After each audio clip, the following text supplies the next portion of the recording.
राजस्थान से आए हुए हमारे नौजवान साथी जो शिव प्रकाश गुर्जर साहब बहुत 4-5 वोटों से हार गए थे, लेकिन हमारे नौजवान साथी है हमारे निर्मल पटिया जी जो पूर्व चेयरमैन हैं, और आप सब लोग जो यहाँ बैठे हो।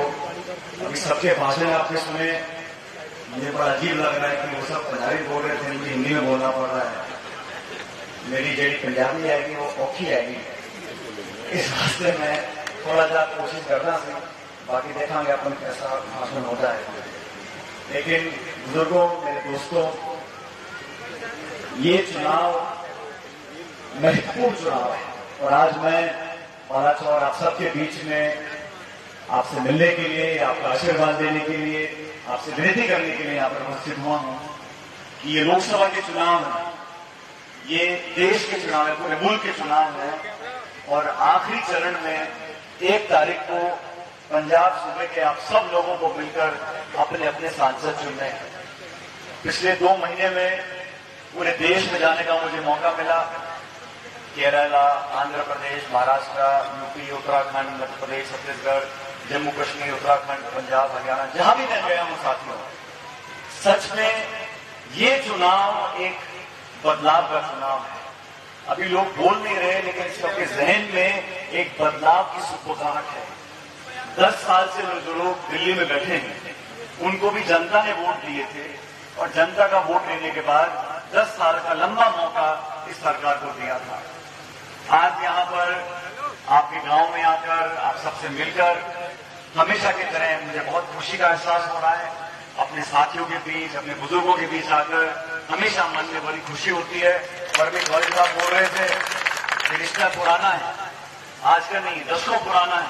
और यहाँ पर स्वर्गीय पारिक साहब हो, मैं हूँ, हमारे परिवार के कभी भी कोई व्यक्ति आता है, आप सब लोग दिल खोल के आशीर्वाद भी देते हो, प्यार भी करते हो और हमारी बात को सुनकर सम्मान भी देते हो। इसलिए मैं आपसे आज विनती करता हूं, ये देश के चुनाव निर्णायक चुनाव है। ये चुनाव इस बात का चुनाव नहीं है कि सिंगला साहब संसद में जाते कि नहीं जाते। इस बात का चुनाव नहीं है कि कौन सी पार्टी किस सीट पर कहां से चुनाव लड़ रही है। ये चुनाव इस बात का चुनाव है कि देश में आने वाले 5 साल तक हम कैसी व्यवस्था चाहते हैं।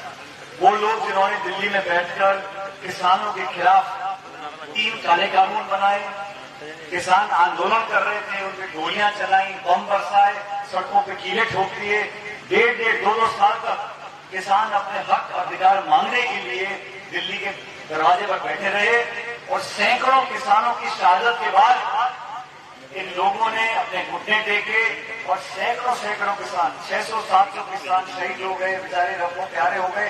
उसके बाद जाकर इन्होंने वो 3 काले कानून वापस लिए और उस समय वादा किया था कि किसानों के हित को देखते हुए समर्थन मूल्य को एमएसपी पर लेकर हमें कानून बनाएंगे।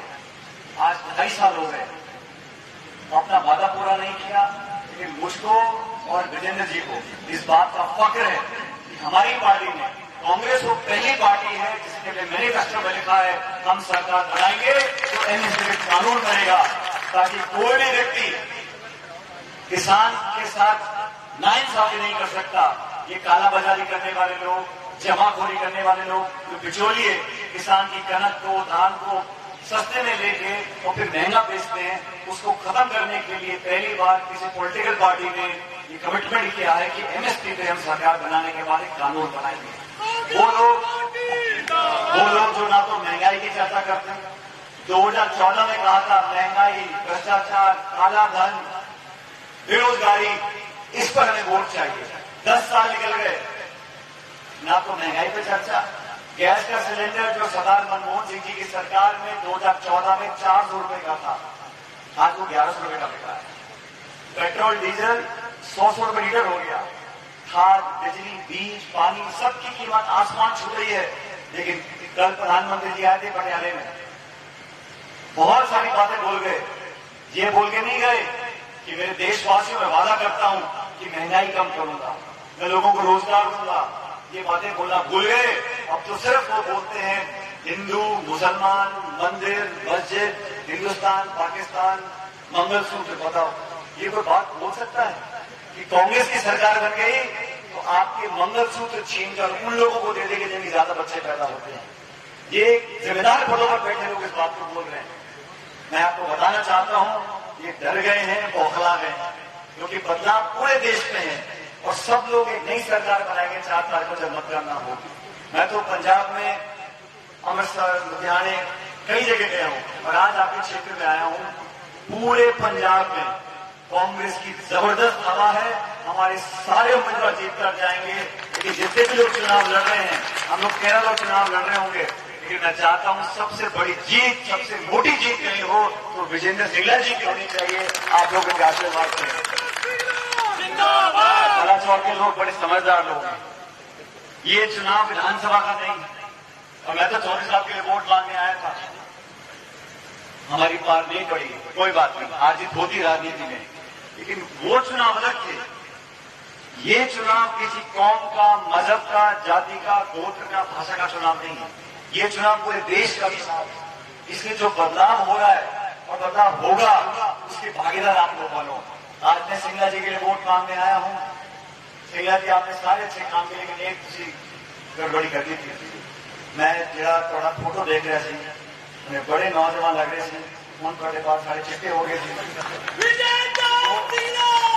फोटो ये पुरानी है, लेकिन उस समय की फोटो है जब पार्टी ने, सरकार ने आपको जिम्मेदारी दी थी, आपको वजीर बनाया था, बहुत अहम महत्व दिए थे कांग्रेस सरकार ने, सांसद होते हुए, विधायक होते हुए, मंत्री होते हुए।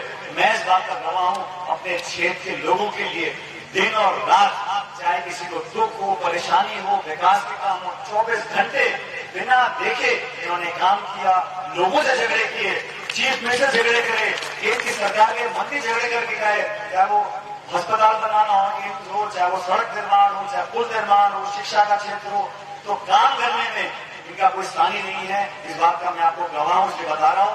आप लोग अगर इनको संसद में भेजोगे तो न सिर्फ पूरे लोकसभा क्षेत्र का, लेकिन विशेष रूप से बलाचौर का जो भी विकास करना होगा, सिंगला साहब भी करेंगे और मैं इनके साथ खड़ा होकर कंधे से कंधा मिलाकर आपकी सबकी काम करवाने का काम करूंगा। इस चुनाव में बहुत सारे लोग चुनाव लड़ रहे हैं। मैं गाड़ी में पूछ रहा था, मैंने भाई कौन कौन चुनाव लड़ रहा है, तो 4, 5, 6, 8, 10, मुझे पता नहीं कितने उम्मीदवार चुनाव लड़ रहे हैं। लेकिन कृपया करके जज्बात में, बहकावे में, भूल से अपनी वोट खराब नहीं करनी। वोट वहां लगानी जहां उसकी गिनती हो। हम वोट दे दें, बातें पछताएं, इसका कोई मतलब नहीं है। ये 36 कौम के लोग, हर बिरादरी के, हर समाज के लोग, हर मजहब के लोग, हम लोग मिलकर कांग्रेस पार्टी को जिताएं, क्योंकि भारी बहुमत के साथ पूरे पंजाब में हमारे कांग्रेस के उम्मीदवार बढ़त बनाए हुए और चुनाव जीतेंगे। 10 साल से सरकार में लोग बैठे हैं, क्या माहौल बना रखा है। कांग्रेस पार्टी के नेताओं के ऊपर ईडी के छापे, सीबीआई के छापे, विजिलेंस की कार्रवाई, इनकम टैक्स की कार्रवाई। वो लोग बोलते हैं हम कांग्रेस को बनाना चाहते हैं। ऐसा रवैया की सरकार तो हो सकता है। और भाजपा के लोगों को, मैं इस बात को देखकर आया, भाजपा के उम्मीदवारों को पेड़ तो घुसने नहीं दे रहे हैं। हरियाणा में, पंजाब में लोग उनको कुट कुट के बाहर गांव के अंदर, ये हाल हो गया है।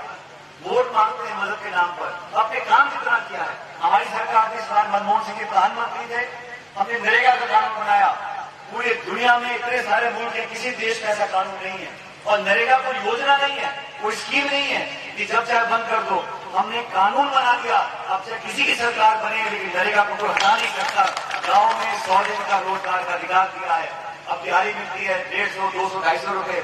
हमने कहा सरकार बनेगी तो 400 रुपए कम से कम नरेगा की दिहाड़ी प्रति व्यक्ति को मिलेगी प्रतिदिन की। एक कमर तोड़ महंगाई, इसका मुकाबला करने के लिए हम लोगों ने कहा इस देश में जो सबसे गरीब परिवार है, प्रत्येक गरीब परिवार के खाते में महीने में 8,333 रुपया, मतलब साल का लाख रुपया देश के सबसे गरीब परिवार को देना चाहते हैं।